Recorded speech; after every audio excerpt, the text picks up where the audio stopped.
Right, thanks, Michael and Holly, and good morning. I'm Stephanie Quinu. Well, the sun is finally out, but flooding continues to be a very big issue across the area. Channel 3's photojournalist Shane Snyder is live in Barberton. And Shane, I believe you're actually in a canoe. Hi, Stephanie. Well, any chance you can get a boat ride, you take it, right? You don't want to get on one today. Special thanks to Richard back here behind me for paddling me around, and we're going to show you a first-hand look at the devastation here in Barberton from the flooding. I am currently on Shannon Street and 14th Street. As you can see, the water here is about waist deep. There's people actually walking through the water right now. I'll zoom into them here. Very dangerous to do. Earlier today, I was at the Barberton High School, and there were motorists trying to drive through water measured in feet, not inches. And that's not a good idea to do, because obviously your car is going to short out and then you're going to be stuck pushing. So I started there, and the water started receding about 8 o'clock. I then went over to Ganley Ford dealership over on Barber Road, and I heard that they had to move 75 brand new cars out of the way last night about 5 o'clock because they were concerned that those cars were going to be underwater, and indeed they would have if they had not taken that action. But they wanted you to know that everything is okay down there because they did move those cars. Back here on Shannon Street and 14th Street, this is the fourth time in 10 years that residents here have had to deal with this flooding. And the flooding is coming from Wolf Creek, which is just behind 14th Street over there. When the water gets that tall, it just comes right into the residents here because they are in lower ground here. And to say they're frustrated with the city would be an understatement. Nothing ever gets done. I understand it's an expensive project, but you know, you built new schools and you're discouraging people from moving here because they don't want to live someplace where it floods. So out here live again, you can see the neighbors are hanging out on the front porches because they have nowhere to go. They're still locked in by at least 2 feet of water. And it's important to note that the basements here of these homes are filled completely to the top rafter. So you're talking 8 feet of water that has to be pumped out of the basements now. And also, there's electricity still on in these houses, so it's a very dangerous situation for residents that are stuck out here, because if you go in the basement, obviously electricity goes through the water and you could have a big issue there with electricity and possible electrocution. This is the current drainage system out here.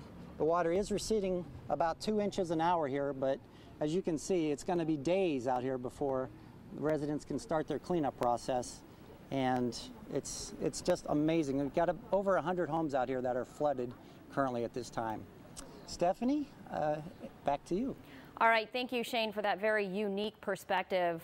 Hopefully all those folks stay safe. And also a quick note, Bruce just told me that they have extended the flood warning there in Barberton. Flooding continues to be an issue. In fact, a flood warning in Barberton has now been extended to 11 tonight. And that's where we find Channel 3's photojournalist Shane Snyder, who has a very unique view of the flooding there, Shane, because you're in a canoe.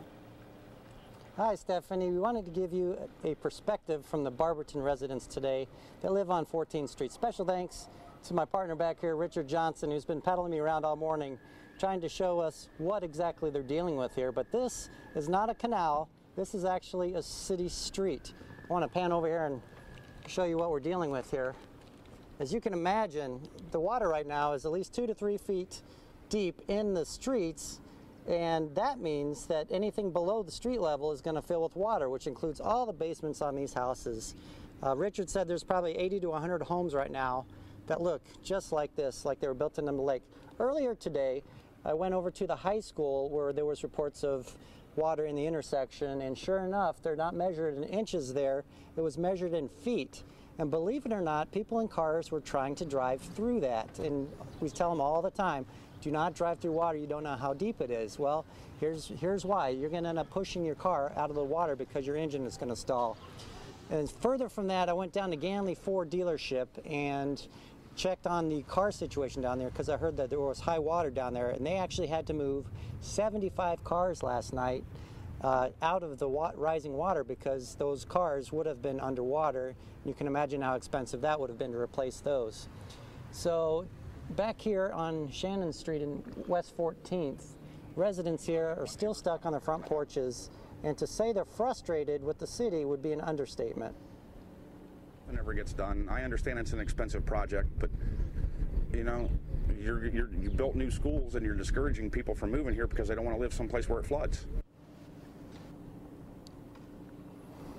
So again, Richard told me that this is the 4th flood he's seen in the last 10 years and is begging the city to install pumps along Wolf Creek or something so this doesn't continue to happen over and over again. The residents here are still stranded, and it's still very dangerous because the electricity is still on in their houses. So as you can imagine, electricity touching the fuse boxes in the basement can cause an electrical current to surge anywhere in the house. And if they were to touch the water in the basement, it could be a very dangerous situation with electricity and possible you know, they could die. So it's not a good thing. So out here live, we're showing you this neighborhood, and I understand that 15th Street right next to us looks exactly the same way. So the residents are asking for help. Any chance they can get it, they will accept it. Back to you in the studio. Absolutely, all the help that they can get. All right, thank you for that perspective, Shane. And in fact, the Red Cross has now opened a shelter in Barberton. About 24 people stayed there overnight, and more are expected to arrive today.